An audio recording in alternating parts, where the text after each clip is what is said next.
गुरुदेव, कुछ माह पहले मेरे एक सहपाठी से मित्रता हो गई थी और मैं उस व्यक्ति में आसक्त हो गई और एक दूसरे से जीवन साथी जैसे संबंध भी कोशिश हुए। महाराज जी, हालांकि वो ज्यादा दिन तक टिके नहीं ना ही रहे, पर कुछ परिस्थितियां आई और सब खत्म हो गया। परंतु मेरी उसमें आसक्ति इतनी ज्यादा हो गई कि मैं उसे भूल नहीं पा रही। महाराज जी, वो व्यक्ति दिख जाता है। अब वासनाओं के खेल खेलोगे, मन मलिन होगा तो भूल क्या पाओगे। अरे धिक्कार है ऐसे जीवन को कि जो मनुष्य जीवन मिलने पर भगवान के लिए बात नहीं आई कि मैं भगवान को भूल नहीं पाती हूँ। ये जीवन का तो लाभ होना चाहिए। इन नाशवान शरीरों में आसक्ति करके, इंद्रियजन्य सुखों में भोग सुख का अनुभव करके मैं उनको भूल नहीं पाती, तो धिक्कार तुम्हारी बुद्धि को। अपने जीवन को पतित करके, भ्रष्ट करके बुद्धि को मनुष्य में आसक्त कर लिया। यही तो नरक जाने का रास्ता है, और कौन सा रास्ता है। जीवन साथी चुनना है तो एक बार चुन लिया और आजीवन उसका निर्वाह किया तो जीवन साथी है। तो व्यभिचार प्रवृत्ति हुई आज, इससे कल उससे, परसों उससे, नरसों उससे, जिसे आजकल लोग कह रहे हैं ब्रेकअप, बॉयफ्रेंड गर्लफ्रेंड, ब्रेकअप, फिर बॉयफ्रेंड, फिर ब्रेकअप, फिर तीसरा बॉयफ्रेंड। ये क्या है? क्या आज शासन नहीं है ना? न माता पिता का शासन है, न समाज का शासन है, न शास्त्र का शासन, न भगवान का शासन कोई स्वीकार नहीं है ना। इसलिए मनमानी आचरण होते हैं। मनमानी आचरण करने का अधिकार किसने दिया तुमको? या एक बार पाणी ग्रहण किया तो आजीवन निर्वाह किया? अपने पर शासन नहीं, अपने धर्म को नहीं जानती हो, शरीर का बार बार अपवित्र होना, ये क्या है? मन शरीर में लगा हुआ है, मन अपवित्र हो रहा है, पाप का खजाना बन रहा है। नरक जाओ, नरक भोगो। ये दुर्लभ मनुष्य देह का क्या लाभ मिला? आजकल यही प्रवृत्ति चल रही, तुम्हारी बात नहीं बच्चा, ये आजकल प्रवृत्ति यही चल रही है। ये कोई मतलब नई बात नहीं, यही प्रवृत्ति चल रही है। भगवान का नाम जप करो, जो संयम से रहो। अगर स्त्री शरीर है तो किसी एक पुरुष का एक बार वरण करो, आजीवन वरण करो। छूट जाए तो ब्रह्मचर्य से रहो, आजीवन ब्रह्मचर्य रहो। ये व्यभिचार प्रवृत्ति से नरक जाने का रास्ता होता है। त्रिविधम नरकस्येदम द्वारम नाशनमात्मनः कामः क्रोधा तथा लोभा तस्मादेत्ययं त्यजेत। ये तीन नरक के द्वार हैं, काम क्रोध लोभ। इन्हीं में जो फंसे हुए नरक जाना है, और क्या करना है? नरक की प्रवृत्ति करनी। भूल नहीं पाती, तुम्हें घृणा हो जानी चाहिए कि जिसके लिए मैंने शरीर समर्पित किया वो आदमी मेरा हो नहीं हुआ, तो वो भूलने योग्य है, वो घृणा करने योग्य है। नाम जप करो और सही रास्ते से चलो, नहीं तो किसी काम का मनुष्य जीवन नहीं रह जाएगा। हम कहते हैं दोस्ती करना पाप नहीं है, कोई भी किसी से भी दोस्ती करो, लेकिन दोस्ती गंदगी करना पाप है, बेविचार करना पाप है। ये क्यों करते हो? अगर आपको दोस्ती पक्की तो आजीवन निर्वाह करो, माता पिता का आशीर्वाद लो, देवताओं का अर्चन बंदन करो, ब्याह करो, एक साथ रहो, कोई बात नहीं, आजीवन रहो। ये क्या है? इससे बेविचार, उससे बेविचार, उससे बेविचार, तो किसी का शासन नहीं होता, इसीलिए मनमानी आचरण होते। कोई तुम्हारी बहुत अवस्था है क्या? ये मनमानी आचरणों से क्या होगा? अपने जीवन को खोखला करके नरक जाओ, नरक का रास्ता पुष्ट करो। इसलिए बच्चा सावधान, नाम जप करो और सावधान रहो, और भगवान का आश्रय लेकर के धर्म पूर्वक जीवन व्यतीत करो। मनुष्य जीवन ये दिव्य मिला है, इससे भगवान की दिव्यता प्राप्त करो। अब हम कहते हैं ठीक है, गृहस्थ में जाना है, गृहस्थ में जाइए, लेकिन किसी एक पुरुष का ऐसा वर्णन करो। देखो आजकल मनमानी चल रहा है। माता पिता वर खोजते थे, पंडितों से विचार किया जाता था, बड़े धर्म पूर्वक देवी देवताओं की आराधना करके ब्याह होते थे, आजीवन निर्वाह होता था। हमने कभी नहीं सुना डिवोर्स, गांव में कभी डिवोर्स नहीं सुना हमने। ये जो व्यभिचार प्रवृत्ति शुरू ना, गर्ल फ्रेंड और बॉय फ्रेंड और लिव इन रिलेशन, यहाँ से शुरू हुआ है डिवोर्स। नहीं, हमने कभी डिवोर्स नहीं सुना। आजीवन निर्वाह, क्योंकि माता पिता ने किया, देवी देवताओं का पूजन करके, शास्त्र के पंडित के अनुसार अग्नि के फेरे लेकर, तब कहीं वो धर्म से चलो। इस तरह के मनमानी आचरण कोई भी मत करो, नहीं तो पछताना पड़ेगा। संसार का बड़ा विचित्र स्वरूप है, होश में चलना चाहिए।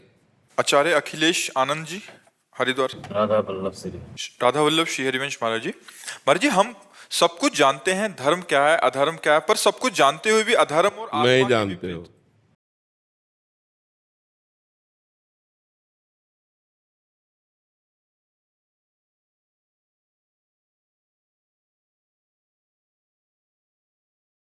जानते हो, नहीं जानते हो। जानकारी उसे कहते हैं कि जब जान गए तो जही जाने जग जाए हेराए, जागे जथा सुपन भ्रम जाए। स्वप्न में जैसे हम जगे हुए होते, तो क्या जगे हुए होते हैं क्या? स्वप्न में हम क्रियाएं करते देखते हैं और ऐसा थोड़ी लगता है कि मैं स्वप्न देख रहा हूँ, ऐसा लगता है मैं जगा हुआ हूँ। तो क्या वो जगा हुआ होता है क्या?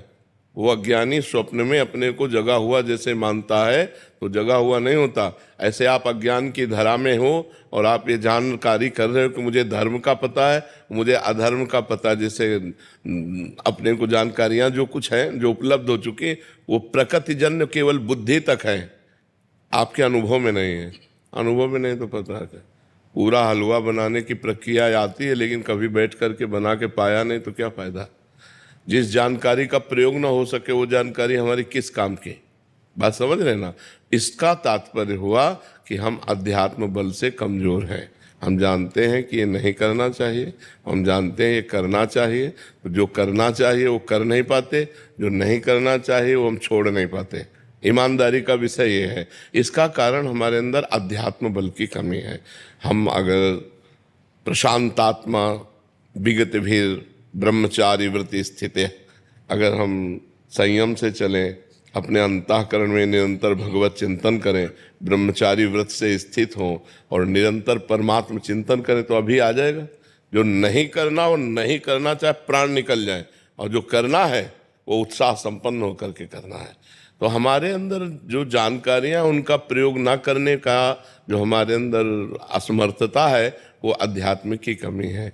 यदि हम खूब भगवान नाम जप करें, शास्त्र स्वाध्याय करें, ब्रह्मचर्य से रहें, पवित्र आहार करें, तो बहुत बढ़िया आ जाए, बहुत बढ़िया आ जाए, स्थिति बन जाए हमारी। और हम भगवत चिंतन रहित हैं, इसीलिए हमारे, तो इसलिए ये जानकारी होते हुए भी हम नहीं जानकार हैं। जानकारी अगर जितने आपको जानकारी, अगर उसका प्रयोग कर ले तो आप ब्रह्म सिद्ध महापुरुष हो जाए। किसको जानकारी नहीं? जब गांव में लोग शव यात्रा करते हैं, बोले राम नाम सत्य है, सत्य बोलो मुक्ति है। इससे बड़ा और क्या ज्ञान होगा? इस ज्ञान से बड़ा और क्या ज्ञान होगा कि पूरे त्रिभुवन में अगर सत्य है तो भगवान का नाम सत्य है, और भगवान का नाम बोलो तो मुक्ति है। लेकिन वो बीड़ी पीते हुए लौटते हैं, उनको कोई मतलब नहीं कि क्या गा रहे, वो समझते हैं मरने वाले के साथ ये गाया जाता है, बस वो गीत गाते हैं, वो उसका भाव तो समझते नहीं है। इसलिए हमें सबको जानकारी है, अपने कल्याण भर के लिए सबको जानकारी है। सबको ही जानता है मरना है, सब देख रहे हैं एक दूसरे का मरना, सबको पता है यहाँ सब नाशवान है, सबको पता है यहाँ से कोई कुछ लेके नहीं जाता। बस इतनी जानकारी काफ़ी है। अगर हम परमार्थ में चल दें और इतनी जानकारी हमारी पक्की रहे तो हम तो महात्मा बन जाए।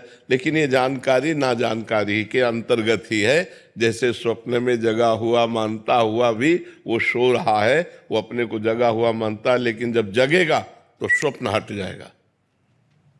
जगने की पहचान है, स्वप्न हट जाएगा। तो सच्ची जानकारी का मतलब है, धर्म की जानकारी का मतलब है, जेहि जाने जग जाए हेराई, जागे जथा स्वपन भ्रम जाई।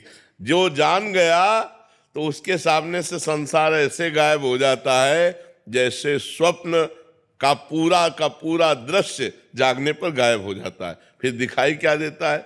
सिय राम मैं सब जग जानी, करूं प्रणाम जोरी जुग पानी। तो हम अपनी जानकारी को सत्य बनाएं, हम अपनी जानकारी का प्रयोग कर सके, इसलिए खूब नाम जप करो और ब्रह्मचर्य का जरूर ध्यान दो। आज व्यभिचार परायण हमारी जनता हो रही है, जिधर देखो व्यभिचार का बोलबाला है। वो सब अपवित्र बुद्धि। अध्यात्म को धारण करने के लिए गृहस्थ में तो उचित ब्रह्मचर्य, और विरक्त में है तो पूर्ण ब्रह्मचर्य। ब्रह्मचर्य के बिना, ब्रह्मचर्य जीवन की नींव है। ये आजकल नए नए सब जितने बच्चे हैं ना, गर्लफ्रेंड बॉयफ्रेंड हस्तमैथुन ये वो सब नष्ट किए दे रहे हैं अपने आप को। ये क्या है? मनुष्य जीवन का उपहास कर रहे हो, देव दुर्लभ मनुष्य जीवन का उपहास कर रहे हो। बड़े भाग मानुष तन पावा, सुर दुर्लभ सदग्रंथन गावा। साधन धाम मोक्ष कर द्वारा, पाई न जे परलोक संभारा। सो परत्र दुख पावई, सिर धुनि धुनि पछताए, काल ही कर्म ईश्वर ही मिथ्या दोष लगाए। इसलिए खूब नाम जप करो जी। अमित पांडे जी, प्रयागराज। राधे राधे महाराज जी। महाराज जी, आत्मज्ञान और अध्यात्म मार्ग में सबसे बड़ा अंतर क्या है? इसमें कौन सा मार्ग हमें उसी परमानंद? को तो अध्यात्म कहते हैं, आत्मज्ञान को ही तो अध्यात्म कहते हैं। अध्यात्म कहते किसे? कोई अंतर? वही तो है। जल, वारि, तोय, पानी, इसमें कौन श्रेष्ठ है? बात तो एक ही है ना। जल, वारि, तोय, पानी में हम पानी के ही पर्यायवाची शब्द कह रहे। तो आत्मज्ञान, भगवदानंद, अध्यात्म मार्ग, अध्यात्म ज्ञान, ये एक ही बात तो है। समझ रहे ना? महाराज जी, ये शायद ज्ञान मार्ग और भक्ति मार्ग को समझना चाह रहे हैं आगे। हाँ, ऐसे भेद पूछोगे तो समझ में आ जाएगा कि भक्ति मार्ग में और ज्ञान मार्ग में क्या अंतर। भक्ति मार्ग और ज्ञान मार्ग सिद्धांत तक दोनों एक चलते हैं, सिद्धांत दोनों के एक हैं और लक्ष्य दोनों का बदल जाता है। एक दासोहम में पहुंच जाता है और एक शिवोहम में पहुंच जाता है। सोहमस्मिति वृत्य खंडा, मैं वही परमात्मा हूँ। ज्ञान मार्ग में अनुभव होने लगता है अहम ब्रह्मास्मि। लेकिन भक्ति मार्ग में दास दासो हम, मैं भगवान का दास हूँ, भगवान के दासों का दास हूँ। इतना अंतर। सिद्धांत दोनों के एक ही हैं, संयम नियम के सिद्धांत दोनों के एक ही हैं, भगवत चिंतन आत्मचिंतन के सिद्धांत एक ही हैं, लेकिन परिणाम दोनों का जो अलग अलग चिंतन का हो जाता है। एक का चिंतन होता है तत्वमसि, तत्वम आशी, और एक का चिंतन होता है दासो हम, मैं भगवान का दास हूँ, या दास दासो हम, मैं भगवान के दासों का दास हूँ। इतना अंतर हो जाता है। समझ पा रहे हो? साधन मार्ग थोड़ी दूर तक एक जैसा चलता है, चाहे वो भक्ति मार्ग का हो चाहे ज्ञान मार्ग का हो। यम नियम संयम, इंद्रियों का दमन, मन का दमन, ब्रह्मचर्य व्रत, निरंतर सतोगुण सेवन, निरंतर शास्त्र स्वाध्याय, शास्त्र चिंतन, संत समागम, ये सब दोनों का एक जैसा चलेगा। लेकिन चिंतन फिर अलग अलग हो जाता है। एक का आत्मचिंतन होता तो तत्वमसि में, अहम ब्रह्मास्मि, और एक का दास दासो हम, मैं भगवान का दास हूँ, भगवान का सखा हूँ, भगवान हमारे मित्र हैं।